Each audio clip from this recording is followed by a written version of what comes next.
നിങ്ങളുടെ favourite shows ഇനി ഒരിക്കലും മിസ്സാവില്ല. ഇപ്പോൾ C5 കാണും നിങ്ങളുടെ ഫേവറേറ്റ് ഷോസ് തികച്ചും സൗജന്യമായി. ഇന്ന് എന്റെ വീട്ടിൽ വെച്ച് നടക്കുന്ന ചടങ്ങ് നടക്കാൻ പാടില്ലെന്ന് തിരുമേനി വിളിച്ച് പറഞ്ഞതേ എന്റെ ഭർത്താവ് രാജു അല്ല, എന്റെ അമ്മായിയുടെ മകൻ ദീപക്. ദീപകിനെ വിവാഹം ചെയ്യാതെ രാജുവിനെ ഞാൻ വിവാഹം ചെയ്തതിന്റെ ദേഷ്യം തീർക്കുക അവൻ എന്നോട്. തിരുമേനി വരണം.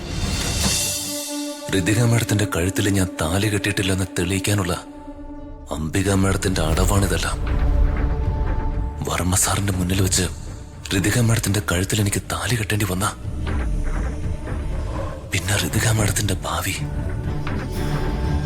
എങ്ങനെയെങ്കിലും ഈ ചടങ്ങ് മുടക്കണം.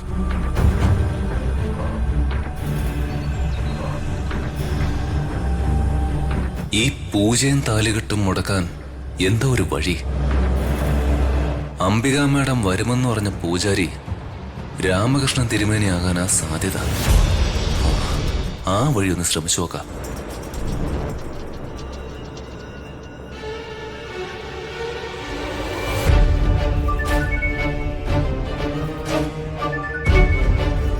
ഹലോ, തിരുമേനി, ഞാൻ രാജുവാ, വർമ്മ സാറിന്റെ വീട്ടിൽ നിന്ന്. ആ രാജു, കൃത്യസമയത്ത് തന്നെയാണല്ലോ താൻ വിളിച്ചത്. ഞാൻ അങ്ങോട്ട് പുറപ്പെടുകയായിരുന്നു. തിരുമേനി, ഞാനൊരു കാര്യം പറഞ്ഞ തിരുമേനി ഒന്നും വിചാരിക്കരുത്. തിരുമേനി ഇന്ന് ഈ വീട്ടിൽ നടക്കുന്ന ചടങ്ങിന് വരരുത്. ഇങ്ങനൊരു ചടങ്ങ് നടത്തുന്നത് തെറ്റാണെന്ന് തിരുമേനി വർമ്മ സാറിനൊന്ന് വിളിച്ചു പറയണം.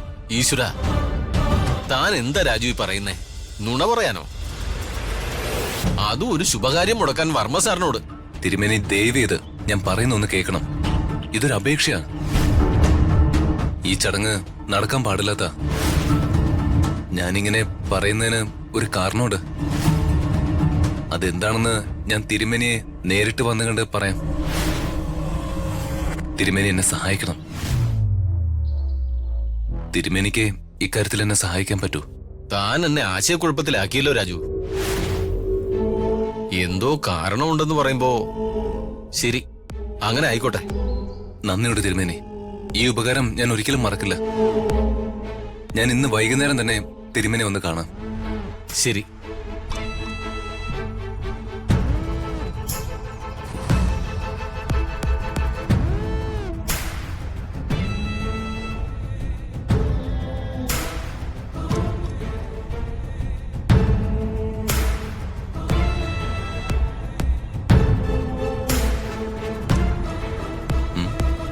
ഇതെന്താ മേഡം അണിഞ്ഞൊരുങ്ങിയത്? എങ്ങോട്ടാ? എന്തോ പൂജയുണ്ടെന്നും ഒരുങ്ങി റെഡിയായി വരാനും അപ്പോനോട് അമ്മായി പറഞ്ഞു വിട്ടിരുന്നു. പൂജ? എന്തിനാ പൂജ അംബിക മേഡം നടത്താൻ പോകുന്നെന്ന് ഋതിക മേഡത്തിന് അറിയോ? ഇല്ല. എന്നെ കൊണ്ട് വീണ്ടും ഋതിക മേഡത്തിന്റെ കഴുത്തിൽ താലി കെട്ടിക്കാൻ, അതും വർമ്മ സാറിന്റെ മുന്നിൽ വെച്ച്. അയ്യോ രാജു, അതെങ്ങനെ ശരിയാവും? ആ, അങ്ങനെ രാജു എന്റെ കഴുത്തിൽ താലി കെട്ടിയ ഞാൻ ശരിക്കും രാജുവിന്റെ ഭാര്യയാവില്ലേ? അതെ. അങ്ങനെ സംഭവിക്കാൻ ഞാൻ സമ്മതിക്കുന്ന മാഡത്തിന് തോന്നുന്നുണ്ടോ? മാഡം പേടിക്കണ്ട, ആ ചടങ്ങേ നടക്കില്ല. എനിക്ക് സമാധാനായി. ചടങ്ങ് നടക്കില്ലല്ലോ, ഉറപ്പാണല്ലോ അല്ലേ? ഉറപ്പാണ് മാഡം. എങ്കി രാജുവാ, അമ്മായിയുടെ പ്ലാന് നടക്കാതെ അമ്മായി നിന്ന് ചമ്മുന്നത് എനിക്കൊന്ന് കാണണം. വാ രാജു. മാഡം, അവരുടെ നുണയുടെ ആയുസ് ഇന്ന് തീരുമല്ലേ അമ്മേ? പിന്നെ ഇന്ന് ഈ വീട്ടിലെ ഒരു കൊട്ടിക്കലാശം നടക്കും. അതിനുശേഷം എന്തും സംഭവിക്കാം. ചിലപ്പോ ഇന്ന് തന്നെ അവള് നിന്റെ കൈവെള്ളയിൽ വരും മോനെ. ഇന്നലെ അമ്മ പറഞ്ഞപ്പോ എനിക്ക് വലിയ പ്രതീക്ഷയില്ലായിരുന്നു. പക്ഷേ ഇപ്പൊ ഞാൻ നല്ല കോൺഫിഡന്റ്. അമ്മയുടെ ബുദ്ധിയുണ്ടല്ലോ. അമ്മ രാഷ്ട്രീയത്തിൽ ഇറങ്ങിയാലേ ചുരുങ്ങിയ കാലം കൊണ്ട് അമ്മ ഈ രാജ്യം ഭരിക്കും.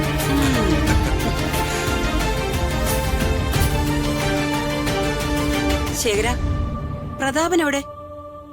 ചേട്ടനൊരു കോളില്ല, ഇപ്പൊ വരും.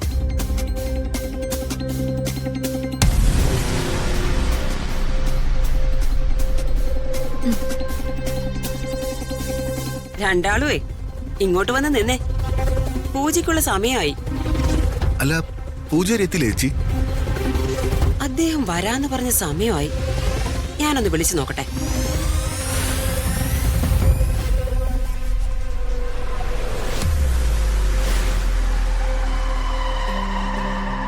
സ്വിച്ച് ഓഫ് ആണല്ലോ. ദീപകെ, നീ ഒന്ന് പോയി നോക്കി. സമയം വൈകുന്നു. ഞാൻ പോയി നോക്കാം അംബിക മാഡം. വേണ്ട, ഞാൻ പൊയ്ക്കോളാം.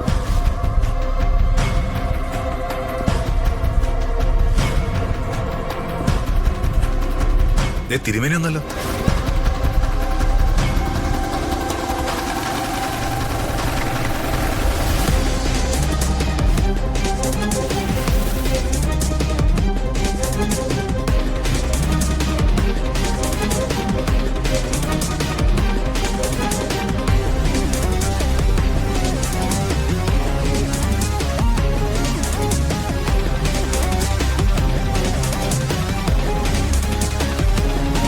തിരുമേനി, ഞാൻ രാജുവാ, വർമ്മ സാറിന്റെ വീട്ടിൽ നിന്ന്. തിരുമേനി, ഇന്ന് ഈ വീട്ടിൽ നടക്കുന്ന ചടങ്ങിന് വരരുത്. ഇങ്ങനൊരു ചടങ്ങ് നടത്തരുതെന്ന് വർമ്മ സാറിനെ ഒന്ന് വിളിച്ച് പറയണം. ഞാൻ ഇന്ന് വൈകുന്നേരം തന്നെ വന്ന് തിരുമേനിയെ കാണാം.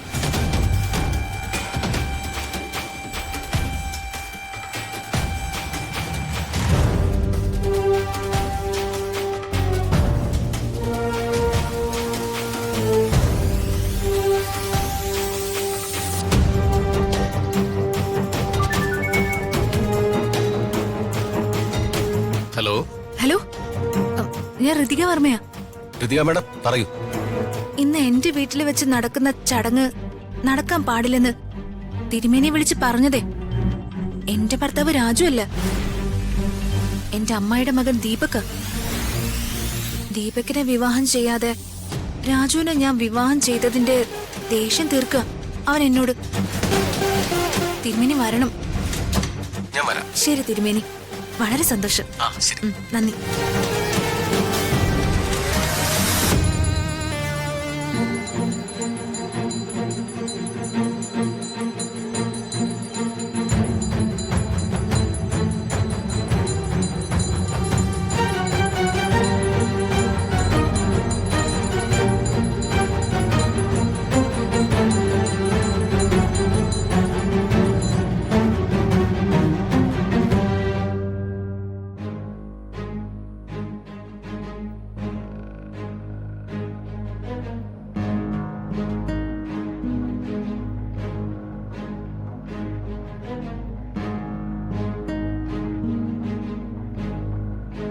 ചേച്ചി,